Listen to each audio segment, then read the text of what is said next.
बहुत समय पहले की बात है। संतोषपुर नाम का एक खुशहाल गांव हुआ करता था। इस गांव की सुबह खेतों की मिट्टी की खुशबू और किसानों की मेहनत से शुरू होती थी। दिन भर कड़ी धूप में पसीना बहाने के बाद शाम को जब ये मजदूर अपनी गाढ़ी कमाई लेकर लौटते तो उनके कदम सीधे सत्तू लाल के ढाबे की तरफ बढ़ जाते। वजह थी वहां मिलने वाले गर्मा गर्म खस्ता समोसे। सत्तू लाल इस गांव का सबसे अमीर आदमी था, पर दौलत ने उसके दिमाग को 7वें आसमान पर पहुंचा दिया था। वो गरीब मजदूरों को इंसान नहीं, कीड़े मकोड़े समझता था। वो चाहता ही नहीं था कि कोई मैला कुचैला मजदूर उसके आलीशान ढाबे पर कदम भी रखे। तभी दो मजदूर उसके ढाबे पर आ धमकते हैं। राम राम सेठ जी। राम राम। बोलो, कैसे आना हुआ? अरे सेठ जी, आपके समोसों की महक का तो कहना ही क्या। हम खेत के दूसरे कोने में काम कर रहे थे। जैसे ही समोसे तेल में छनने लगे, उनकी खुशबू सीधे हमारे दिल को छू गई। बस फिर क्या था, हम दोनों ने जल्दी जल्दी काम खत्म किया, मालिक से मजदूरी ली और सीधे आपकी दुकान पर खींचे चले आए। अच्छा, तो ऐसी बात है। पर भाई, तुम्हें ये बात अच्छी तरह पता होनी चाहिए कि ये सत्तू लाल की दुकान है, कोई खैरात का लंगर नहीं। मेरे यहाँ दिन रात समोसे बनते हैं और उन्हें खाने शहर के बड़े बड़े रईस लोग आते हैं। जी सेठ जी, हमें पता है कि आपके समोसे लाजवाब हैं, पर आप हमें ये सब क्यों सुना रहे हैं? हम कोई मुफ्त में तो मांग नहीं रहे, पैसे दे रहे हैं ना आपको। बताइए कितने पैसे हुए? 10 रुपए का एक समोसा है मेरा, और तुम्हारी दिन भर की कुल मजदूरी कितनी है? सिर्फ 50 रुपए। सोचो, तुम मेरी दुकान के समोसे चख तो सकते हो, पर रोज खाने की औकात नहीं है तुम्हारी। मेरे शहर के जो ग्राहक है ना, वो रोज खाते हैं, समझे? दोनों मजदूरों के चेहरे पर गुस्सा साफ दिखने लगता है। वे खुद का अपमान बर्दाश्त नहीं कर पाते। सेठ जी, हमें सीधा सीधा जवाब दीजिए, समोसे देने हैं या नहीं? इतना फालतू का ज्ञान मत बांटिए। बिल्कुल नहीं। तुम जैसे कंगालों को तो मैं समोसे बिल्कुल नहीं दूंगा। चलो हटो यहां से। क्यों इतनी माथापच्ची कर रहे हो भाई इसके साथ? याद रखना सेठ, इस पूरी कायनात का एक नियम है। आज तुम्हें अपनी दौलत पर जो घमंड है ना, देखना एक दिन इसी गांव में कोई तुम्हारा ये घमंड मिट्टी में मिलाने जरूर आएगा। दोनों मजदूर गुस्से में बड़बड़ाते हुए वहां से चले गए। पर सत्तू लाल तो अपने घमंड के नशे में चूर था। उसके ढाबे पर बड़े बड़े परदेसी और अमीर लोग आते थे, जिनसे वो जी हजूर करके बात करता और मोटी रकम कमाता था।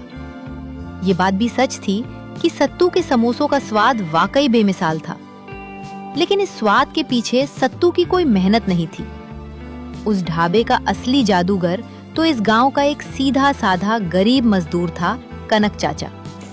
वे सुबह उठते और सीधे ढाबे पर आकर प्यार से काम करते थे। पर एक दिन काका थोड़ा लेट हो गए। आ गए? आज फिर लेट? क्यों बे बुढ़े, ये मेरा ढाबा है या तेरे ससुर जी का घर? जब मन किया सोकर उठ चले आए और मुंह उठाकर काम पर आ गए।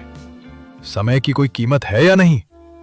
माफ कर दीजिए सेठ जी, मेरी मालकिन की तबीयत बहुत खराब है। उन्हें दवा देने में थोड़ी देर हो गई। और आज जरा तमीज से बात कीजिए सेठ जी। आज शहर से मेरा जवान बेटा किशन घर वापस आ रहा है। अगर उसे पता चला कि आप मुझसे इस तरह बात करते हैं तो वो बर्दाश्त नहीं कर पाएगा। बहुत गुस्से वाला है वो। क्या?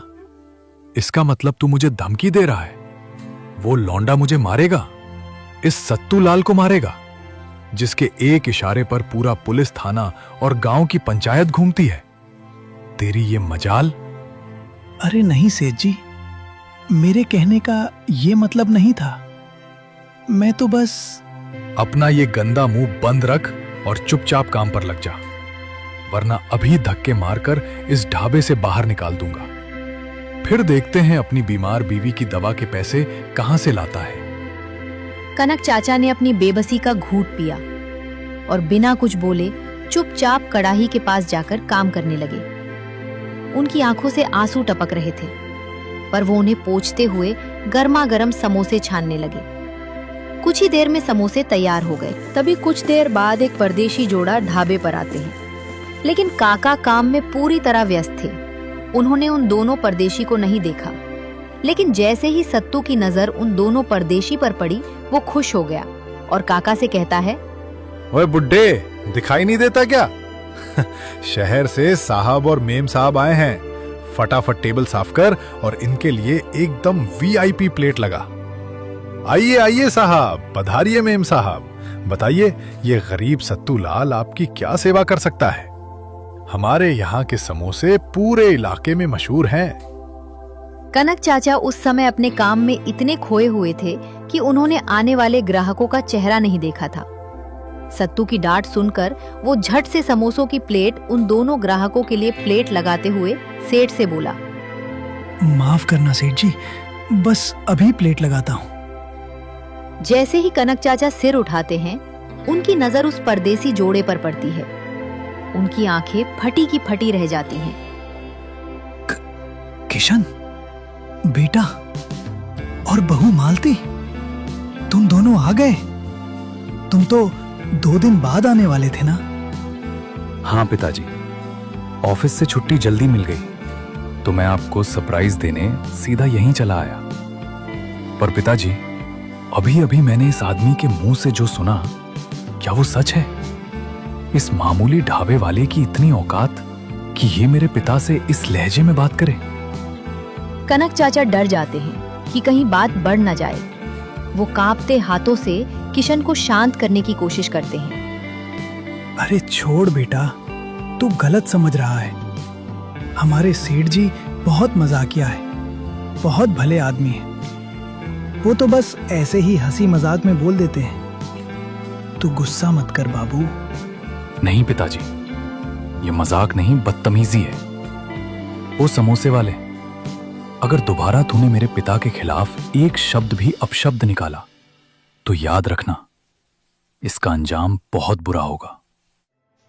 इतने बड़े रईस सत्तू लाल के सामने एक नौजवान लड़का उसे धमकी दे रहा था। सत्तू के अहंकार को गहरी चोट लगी। उसके अंदर मानो गुस्से की आग लग गई। ओए छोकरे, जुबान संभाल कर बात कर। मैं तो रोज इस बुढ़े को ऐसे ही डांटता हूं, ऐसे ही बोलता हूं। बोल, क्या उखाड़ लेगा मेरा? तेरी हैसियत क्या है मेरे सामने? अब जो कुछ भी मैं करूंगा ना सेठ, उसे तुम्हारी आने वाली 7 पीढ़ियां याद रखेंगी। अगर मैंने तुम्हारे इस घमंड को इसी गांव की मिट्टी में ना मिला दिया तो मेरा नाम भी किशन नहीं। प्लीज आप शांत हो जाइए, इनसे बहस मत कीजिए, पिताजी को संभालिए। किशन अपनी पत्नी की बात मानकर खुद को संभालता है, लंबी सांस लेता है और सत्तू को अपनी जिंदगी का सबसे बड़ा झटका देता है। सुन सत्तूलाल, आज के बाद इस ढलती उम्र में मेरा बाप तेरे इस नरक जैसे ढाबे पर 1 मिनट के लिए भी काम नहीं करेगा। जिसके दम पर तेरी दुकान चलती है ना, आज वो जादू ही यहां से जा रहा है। संभाल अपना ढाबा। इतना बोलकर अपने पिता को लेकर घर गया। धीरे धीरे वक्त बीता। एक दिन मालती किशन से कहती है, सुनिए जी, मेरा ना कुछ बहुत ही चटपटा और मजेदार खाने का मन कर रहा है। जरा जाइए ना बाजार और मेरे लिए कुछ अच्छा सा खाने को ले आइए। अरे भाग्यवान, तुम भी सीधे साधे संतोषपुर गांव को शहर समझ बैठी हो। यहां बाजार में खाने पीने के नाम पर कुछ नहीं मिलता। इस पूरे गांव में सिर्फ 2 ही दुकानें हैं, एक छोटी सी किराने की दुकान और दूसरी उस घमंडी सत्तू लाल की समोसे की दुकान। और सत्तू के जीते जी मैं उसकी दुकान की तरफ थूकूंगा भी नहीं। तुम ही बताओ, उस किराने की दुकान से तुम्हारे लिए क्या लेकर आऊं? अच्छा तो ये बात है, तो फिर आप एक काम कीजिए, आप किराने की दुकान पर जाइए। मैं आज घर पर ही अपने हाथों से गोलगप्पे बनाऊंगी। बताइए क्या क्या सामान लाना है? गोलगप्पे? अरे बिल्कुल बिल्कुल, क्यों नहीं। तुम्हारे हाथ के गोलगप्पों के सामने तो शहर के बड़े बड़े पकवान फेल हैं। तुम बस 10 मिनट इंतजार करो मालती, मैं अभी गया और सामान लेकर अभी आया। किशन दौड़ते हुए किराने की दुकान पर जाता है। वहां से गोलगप्पों के लिए सूजी, मैदा, इमली, जलजीरा और सारे मसाले लेकर खुशी खुशी घर लौटता है। मालती तुरंत रसोई में जुट जाती है। वो पूरी लगन से खस्ता करारे गोलगप्पे छानती है और फिर पुदीने, धनिया और इमली का ऐसा तीखा चटपटा पानी तैयार करती है जिसकी खुशबू पूरे घर में महक उठती है। उसके बाद आंगन में सबका प्लेट लगाती है। लीजिए पिताजी, लीजिए जी, खाइए और बताइए कैसे बने हैं हमारे शहर के स्पेशल गोलगप्पे। कनक चाचा पहला गोलगप्पा मुंह में डालते हैं। उनके चेहरे पर एक अद्भुत संतोष और स्वाद के मजे के भाव आ जाते हैं। किशन भी खाते ही झूम उठता है। उफ, मालती, सच में क्या स्वाद है। उंगलियां चाटने का मन कर रहा है। अरे, मेरे दिमाग में एक बहुत ही गजब का आइडिया आया है। अगर हम इस गांव में इन गोलगप्पों की एक दुकान या ठेला खोल दें तो कैसा रहेगा? भाई साहब, मजा ही आ जाएगा। सत्तू के समोसे इसके सामने पानी भरेंगे। अरे बेटा किशन, ये तो तूने बहुत ही बढ़िया बात कही है। हमारे गांव के लोगों ने कभी ऐसी चीज चखी ही नहीं है। जो एक बार मालती बहू के हाथ का ये पानी पी लेगा ना, वो सत्तू का रास्ता भूल जाएगा। जब आप दोनों को मेरा बनाया ये स्वाद इतना पसंद आया है तो कोई बात नहीं, आप दोनों अभी के अभी बाजार जाइए और एक अच्छा सा ठेला और कुछ बर्तन सामान लेकर आइए। मैं कल सुबह ही आप दोनों के लिए सब कुछ बनाकर तैयार रखूंगी। कल से ही हम अपना नया काम शुरू करेंगे।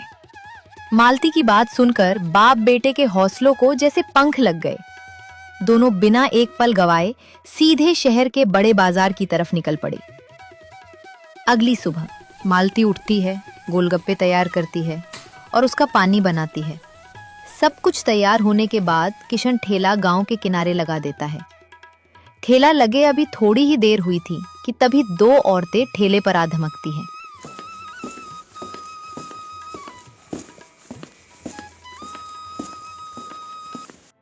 अरे भैया किशन, बहुत बहुत धन्यवाद तुम्हारा।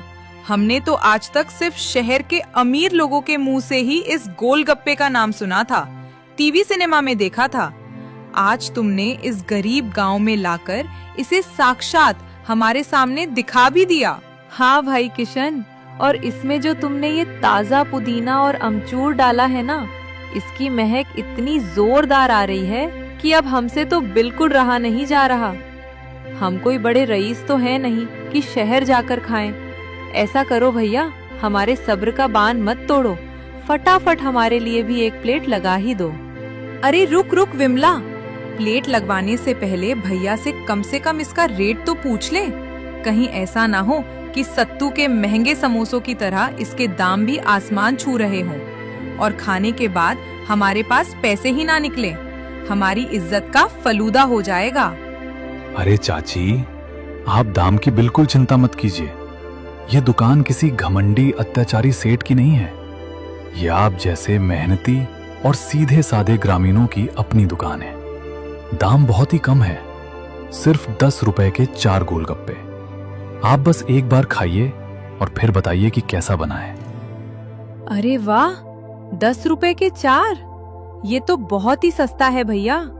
सत्तू का एक समोसा 10 रुपए का आता है और यहाँ 10 रुपए में 4 गोलगप्पे। फिर तो देर किस बात की किशन बेटा, लगा दो फटाफट 2 प्लेटें। किशन ने दोनों औरतों की प्लेट लगाई और गोलगप्पा मुंह में जाते ही दोनों औरतों के चेहरों के भाव देखने लायक थे। तीखे, खट्टे, मीठे और चटपटे स्वाद का ऐसा बेजोड़ संगम उन्होंने अपने पूरे जीवन में कभी महसूस नहीं किया था। ठंडा पानी जैसे ही उनके हलक से नीचे उतरा, वे खुशी से झूम उठी। उफ भैया किशन, क्या अमृत बना दिया है तुम्हारी बहू ने। ऐसा लाजवाब स्वाद तो हमने कभी सपने में भी नहीं सोचा था। वह सत्तू लाल का तैलीय समोसा तो इसके सामने कुछ भी नहीं है, बिल्कुल बकवास है। सच कह रही है बहन। ये लो बेटा तुम्हारे पैसे।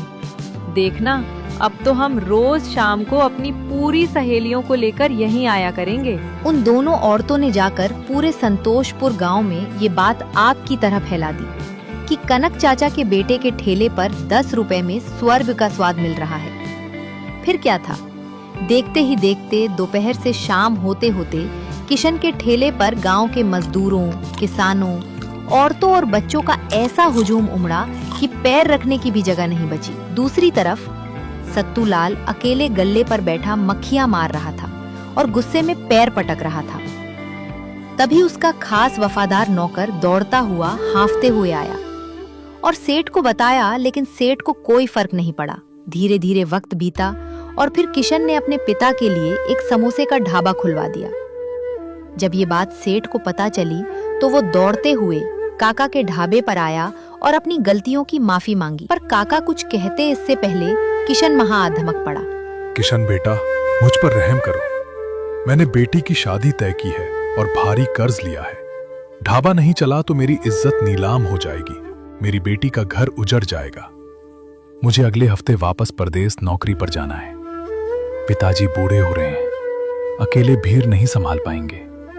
सत्तू को सालों का अनुभव है और इसे अपनी गलती का पछतावा भी है। क्यों ना एक डूबते परिवार को सुधरने का मौका दिया जाए। सत्तू जी, हमारा इरादा बदला लेना नहीं था। आपका ढाबा तो बंद ही रहेगा, पर कल सुबह से आप हमारे इसी ढाबे पर आइए।